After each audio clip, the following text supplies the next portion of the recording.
Josh Duhamel's with us, the actor. Transformers, Life as We Know It, Safe Haven. You got something coming up on USA Network. Do we get to the bottom of who murdered Biggie and Tupac? Yeah, actually. They've known for years. Or at least they're 95% sure on. They know for sure on Tupac. They know 95% sure on Biggie. Will charges ever be brought? I don't think so. You know, it's not about what you know; it's what you can prove, and it would cost way too much. It's too inconsistent on who brings what information. You know, nobody wants to talk about it. Yes, that's been the key. Yeah. Is, people say, why aren't you solving this? You got to get people who are willing to cooperate. Speak. Yeah, and so there's a lot of inconsistencies, but they have, confessions. And by the way, this is a great actor, Josh is. He's playing Tupac in this series. I am. Yeah, so that's a little bit of a stretch because Tupac was a short guy, wasn't he? He was. He was a shorter guy, but he was also charismatic. Yes. Which would have been a big challenge for me. It's good to see you. Here's our poll question this hour. Paulie, you want to give Josh the new poll question, see how he responds since he's a big-time actor. Whose career would you want? Clint Eastwood, Sean Connery, Gene Hackman, Harrison Ford, Morgan Freeman. Whole body of work. Clint, no doubt. Yeah. Because I love what Clint's done as a director, too. I love the dude. I mean, all those guys are great. I wish I had the deep bass that Morgan Freeman has, but that'll never happen either. But Harrison Ford, Indiana Jones, and then Star Wars. Pretty right. good. He's been in some of the biggest movies in history. Have you met Clint Eastwood? Oh, yeah, several times. Yeah. I play the little 3M thing every year with him. Oh, okay. Do you find him intimidating? Yeah. Like he's 87. I've never seen anybody more efficient with their words. That guy says two things like. But isn't that what he's known for? That every movie has a signature line for him. It feels like. Yeah. Well, then you ask him, "What's the favorite line you ever said?" He goes, "I haven't said it yet."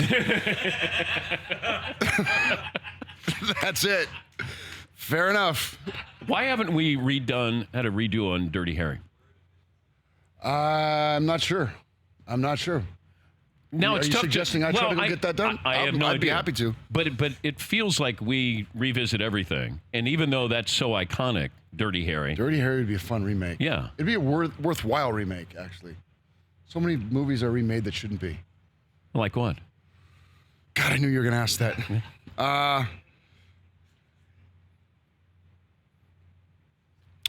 Oz? What was it they did? Was it Wizard of Oz did it a few years ago? With Franco, and it was a remake. It was a sort of a from the viewpoint of Oz. Yeah. Yeah. James Franco played Oz. Right. You're not talking about. I didn't love that. The Wiz, but I love Franco. I just didn't love the movie so much. You could be. How about a buddy movie? I'm making a buddy movie. You are. I made it. Well, who's your buddy? I've got several buddies in it. Okay. I got Dak Shepard. Nick Swartzen, who you know well. Yes.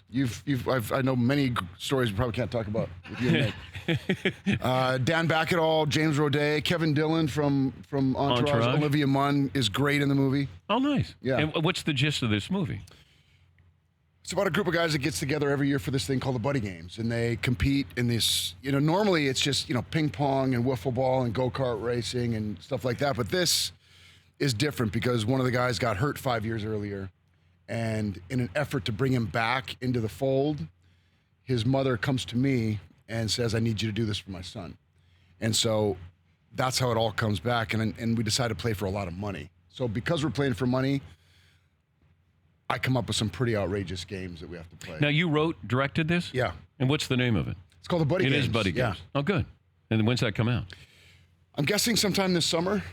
We haven't decided that yet. We're still finishing post-production on it. I didn't get a script on that. Like, is it?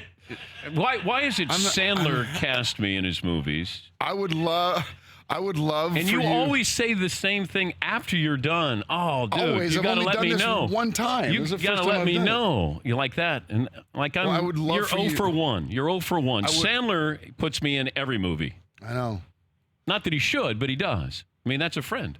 That is a true friend. I would love for you to do that voiceover at the beginning of the movie. I don't How know if long that's is the voiceover? 45 seconds?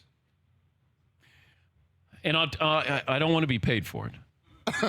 I felt like he was angling for some payment. No. I don't want to be paid, but I'll voice this over so that you start the movie and you got my voice there. That would be amazing, Dan. Yeah. I'm not even kidding you. All right. That would be so great. I'm going to smoke some cigars and have some whiskey before I do that. Okay. And then it's going to sound great in the theater. It's going to say it. Yeah. I'll do whatever you want to do. All right. Smoke a whole pack of cigarettes if you want. We'll try to do that. He's Josh Duhamel, the actor. He's playing in the Pebble Beach Pro-Am. You get nervous in this? Yeah. It's always nerve-wracking playing this tournament, especially when you're getting down to the wire. And Well, you were in the got a lead chance to last make it. year. We were leading it for, I think, hole 14 on Sunday. Yeah.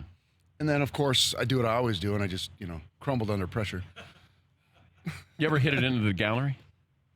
Several times. Yeah. They think that I you're. can't believe I haven't killed anybody yet. But they think you're a better golfer than what you are. Yeah. And they line the fairways like they would do if Phil Mickelson's out there. Yeah. And then you have to remind them, please move back. Yeah, I almost killed somebody yesterday.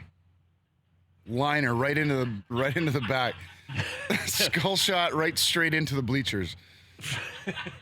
They have this uncanny ability to avoid a 100-mile-an-hour golf ball coming at their head. It's Maybe they expect that. So they were expecting a stray golf ball from you.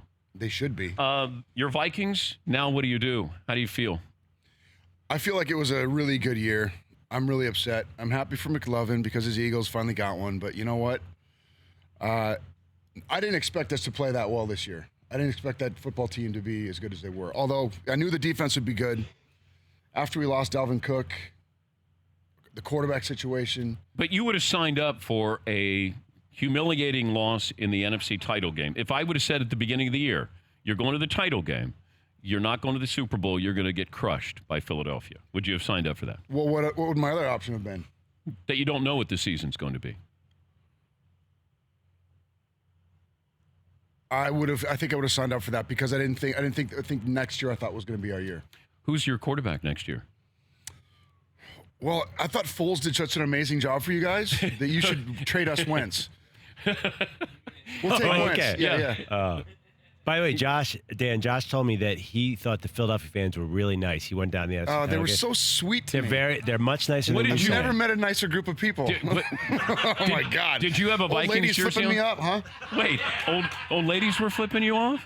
It would followed us to my car. It was. I was like, you beat us 38-7. What more do you want from me? Did you have Vikings gear on? I just had a hat on.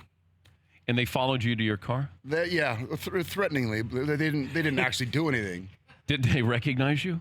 No, they didn't care. I was wearing purple. They didn't even look, and they were drunk. Wait, so they wanted a piece of you? No, they didn't want a piece of me, not for real. But they let me know very clearly that I wasn't welcome there, wearing my purple hat. By the way, did you time it just so you take off your hat as the sun just came up? Look at you. Come on. You're pathetic. Come on. Yeah, I did. It's just not fair. You're pathetic. Will you stop? You know, I You can gotta know only your do light this is, thing. Dan. He said, Dan, he said I got to be here at 7:14 a.m. Yeah, no, I know. I checked the the only sunrise. segment that works. Yeah. I'm sorry. Jim Cantori called. Yeah, he checked the sunset, not fair. the sunrise, and then that's why he showed up. 7:14. That is true. A little buzz went off in my pocket. Oh, no. Oh, McLovin. Wait. I can't put that on, man. You're not going to wear your Eagles hat Although I do love Carson Wentz, so I do root for your Eagles. just because when he's they're from not North playing the Dakota. Vikings. Nice. Yeah, That's why you like Carson Wentz? yeah. Yeah. I'm a huge Wentz fan. I think that dude is. You know what? If Great. they have a Carson Wentz story, maybe you could play Carson Wentz. I'm way too old now, man.